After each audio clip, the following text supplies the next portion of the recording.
Okay, good morning. How are you guys all doing?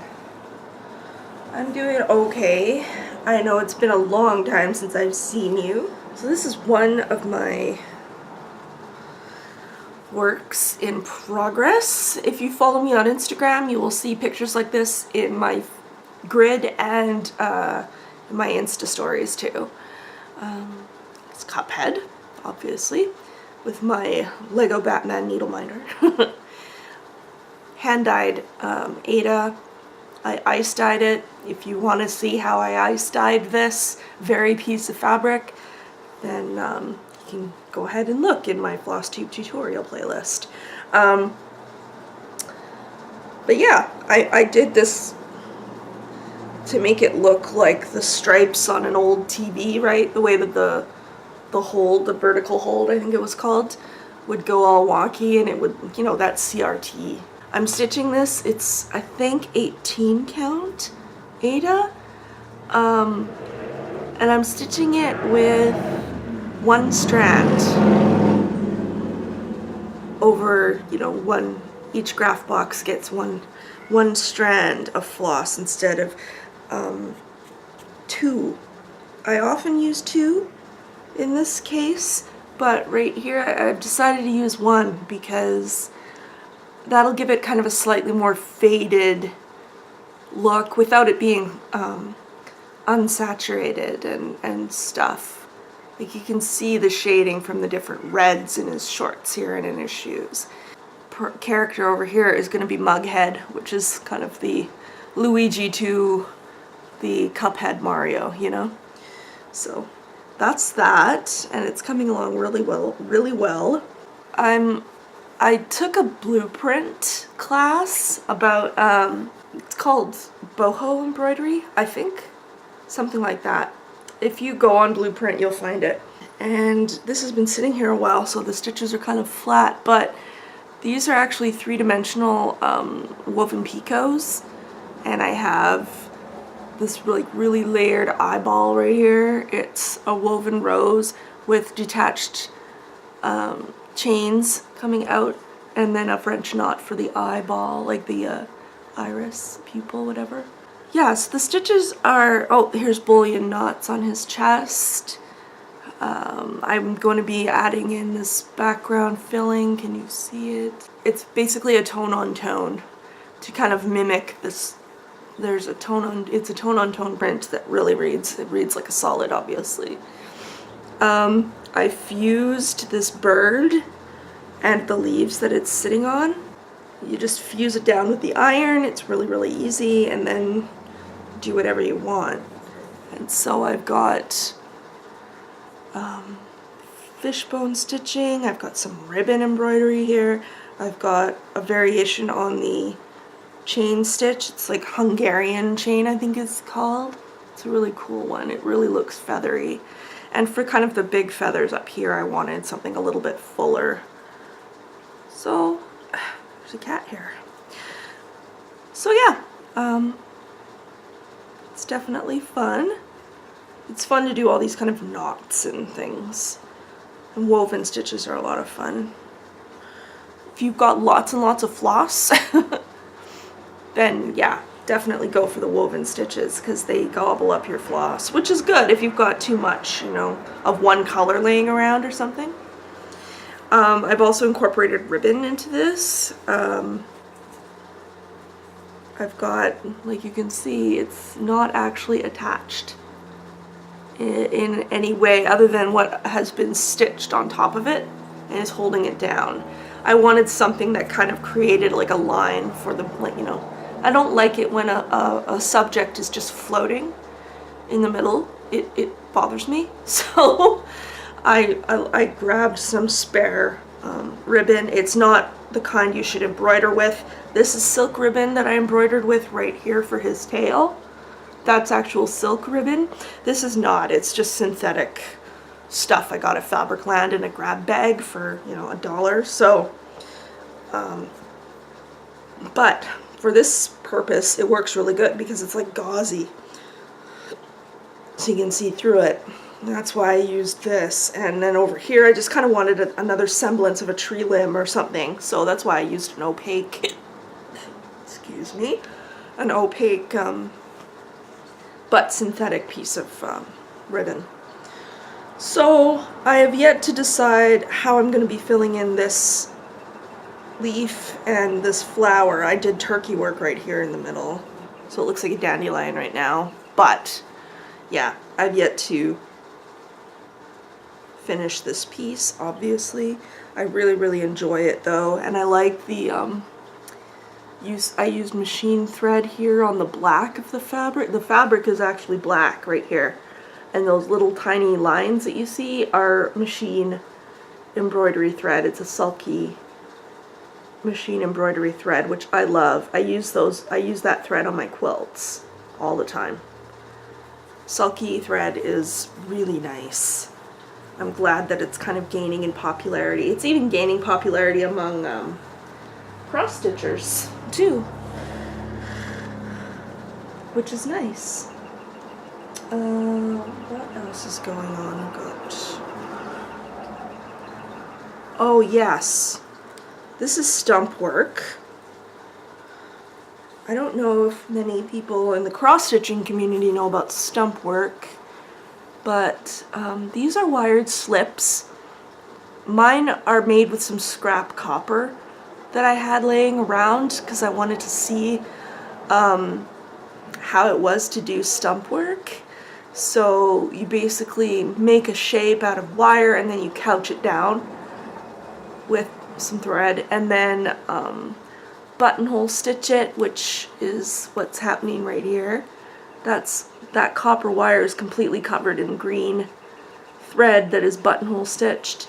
Then you can stitch just straight stitches in there, and you fill in your cover up your fabric, and then you have a leaf or petal or something. And you cut this out very carefully, obviously, and you insert it into your embroidered piece. This is going to be an accoutrement for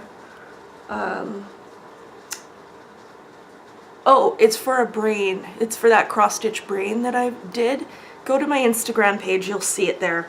And anyway, I'm really liking this combination of traditional free embroidery like this and adding it to a cross-stitch.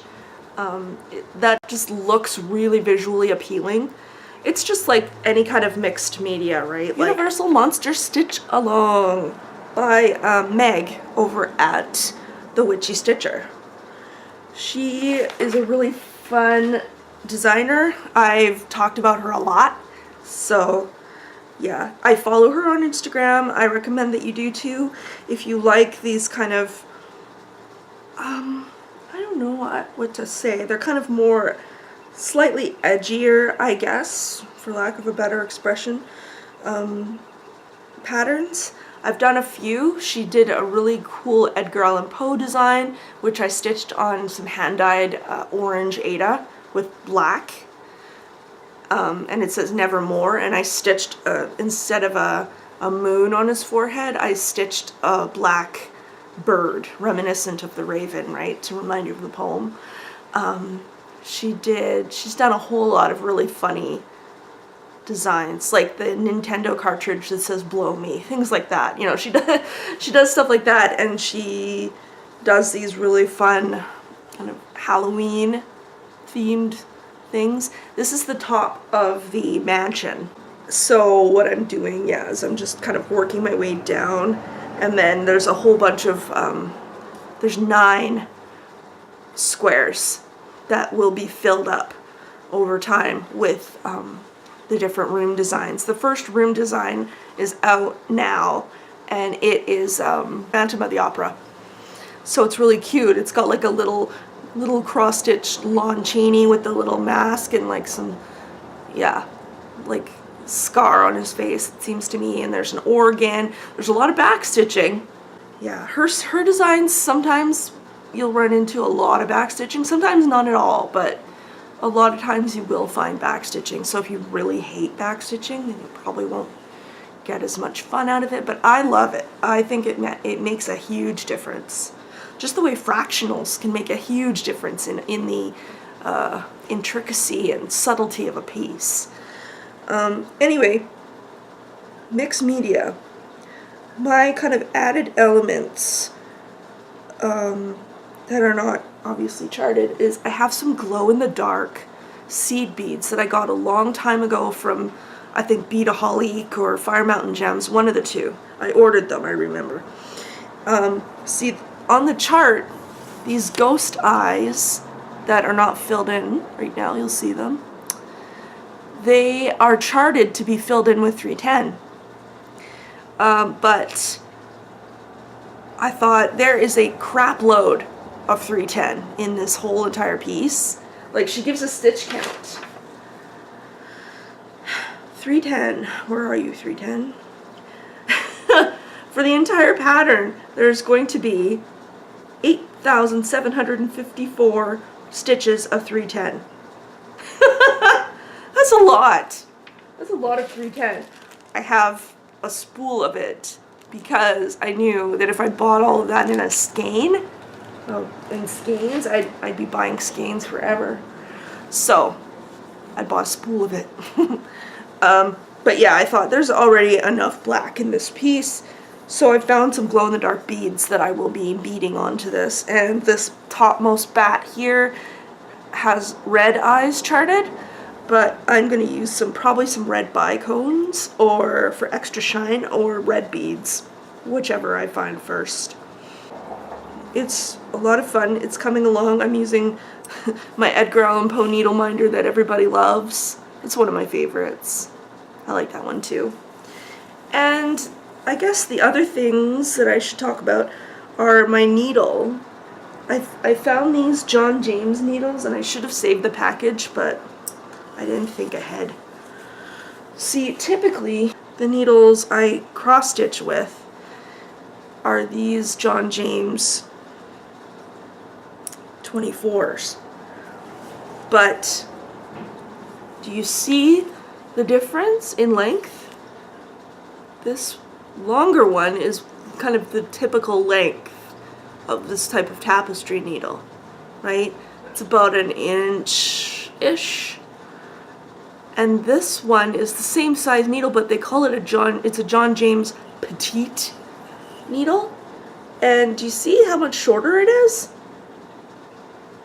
I mean, it's probably not more than maybe 3 or 4 millimeters shorter, so almost 1/4 inch, really. Makes a huge difference, I must say. These long needles are totally fine. I don't mind them, obviously, but I tend to like using the petite needles lately because I can actually stitch with the same length of floss longer, so I can get more stitches, more value out of my floss, which is awesome. And lately I've been stitching in a hoop instead of in hand. Typically with Aida cloth I would stitch in hand because I didn't like holding a hoop to do this kind of thing. I stitch in a hoop obviously exclusively when I'm doing free embroidery, like that bird. Obviously it needs to be in a hoop for tension, but I didn't worry about that with cross stitching because I was stitching on Aida cloth, and Aida is nice and easy to count. You can see the holes. It's, so I didn't worry about it. I just held it in hand and thought, why would I hold a hoop like a sucker, but I finished a cross stitch piece in a hoop not very long ago, 2 or 3 weeks ago. It's lips. I finished it off. It had back stitching, and the pattern called for French knots, and instead of French knots I found some beads that happened to be like the greatest color ever for that piece, and so I decided to put some beadworking on it. But you can't really beadwork without stretching the piece out on a hoop of some kind. So I put it in its frame that I ended up finishing it in, and you know, did the back stitching and did the French knots, well, I mean the beads, and I was like, oh my god, this is so much easier with a hoop. I mean, I like stitching in hand, but I found that my stitch quality went way up. I mean, this has been stitched right here in this hoop.